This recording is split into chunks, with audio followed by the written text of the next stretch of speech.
अंमली पदार्थ विरोधात NDPS कायद्यान्वये कारवाई, यवत पोलिसांची कामगिरी।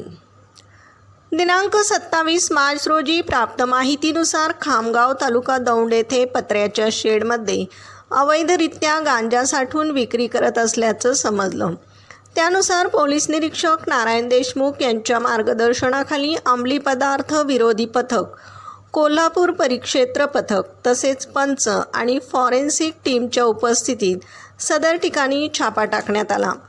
आरोपी आकाश मोहिते याच्या ताब्यातून 4,87,900 रुपये किमतीचा गांजा जप्त करण्यात आला। सदर अंमली पदार्थ फरार आरोपी सागर चव्हाण याच्या सांगण्यावरून तो विक्री करत असल्याचं त्यानं कबूल केले।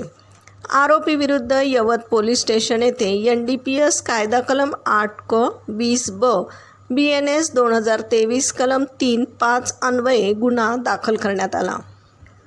सदरची कामगिरी पोलीस निरीक्षक नारायण देशमुख यांच्या मार्गदर्शनाखाली विजय कोल्हे, अक्षय मोरे, गुरुनाथ गायकवाड, संदीप देवकर, गणेश कुतवळ, दत्ता काळे, हिरालाल खोमणे यांच्यासह पथकाने केली आहे।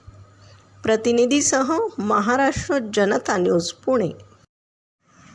महाराष्ट्राचा बुलंद आवाज, क्षणोक्षणी अपडेट, सत्याचा निर्भीड शोध।